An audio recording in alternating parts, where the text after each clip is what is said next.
Le caprice du Père Noël. Mais qu'a donc le Père Noël ce matin? Les lutins sont fort inquiets. La grande tournée commence cette nuit.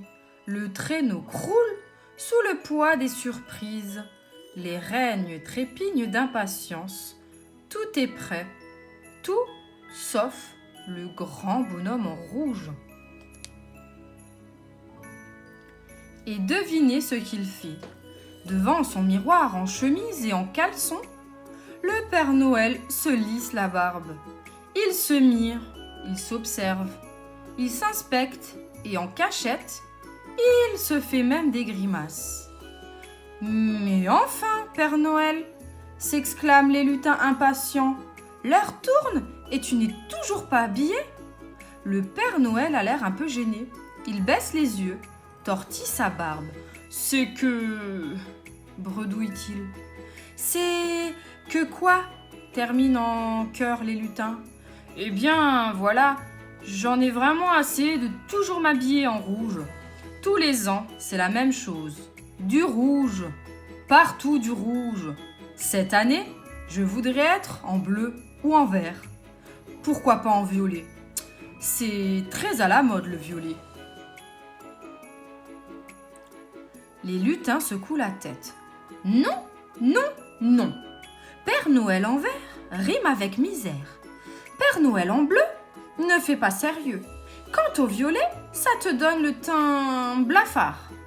Tout en parlant, les lutins passent au Père Noël son magnifique manteau rouge. Cette année, plus rouge que jamais, le Père Noël, bien heureux, partit faire sa tournée de la planète bleue. Voilà les amis pour la première histoire. Viendras-tu, Père Noël? La neige n'est toujours pas tombée aujourd'hui, dit la petite poule rousse en regardant par la fenêtre. Et Noël approche à grands pas. Je suis grande, alors pour moi ce n'est pas un souci. Mais l'an dernier, pour le petit poussin d'une de mes amies, c'était vraiment inquiétant. Lila soupire, Lila s'inquiète, Lila tourne en rond. Il regarde par la fenêtre. Pas le moindre petit flocon. Si la neige n'est pas là, se dit-il, le Père Noël ne viendra pas. Alors, c'est décidé, la neige, Lila va la demander. Trotte Lila, trotte, trottine le plus vite qu'il peut. Grimpe, grimpe sur les collines et se rapproche du ciel nuageux. De sa toute petite voix, il crie le plus fort qu'il peut. « Vite, vite, monsieur Nuage, laissez tomber vos flocons. Si la neige n'est pas là, le Père Noël ne viendra pas. »« Bien sûr qu'il viendra, » répond monsieur Nuage. « Mais si tu t'inquiètes, va voir monsieur Vent, car moi, je ne peux rien pour toi. » Trotte, trotte Lila, trottine encore plus haut sur les collines. De sa toute petite voix, il crie le plus fort qu'il peut. « Vite, vite, monsieur Vent, soufflez, soufflez ! Il ne fait pas assez froid.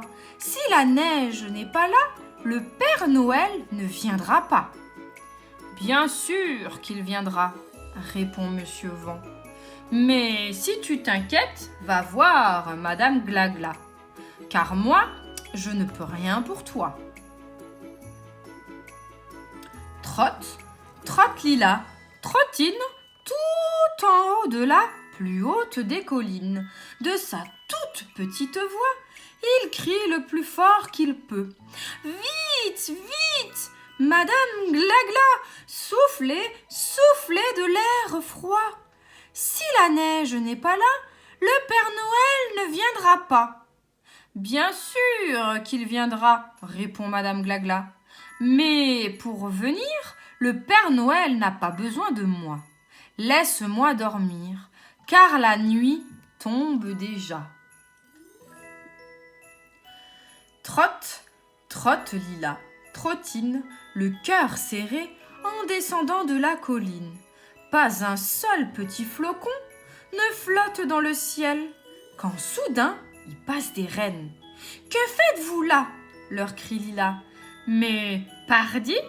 répond le chef. « On s'entraîne pour la nuit de Noël. » Lila se met à rire, à faire des galipettes et trottine, le cœur joyeux, vers sa maison. C'est alors que doucement tombent des milliers de petits flocons. Voilà les amis, j'espère que ma vidéo vous aura plu. Je vous dis à demain pour une autre histoire. Bye bye!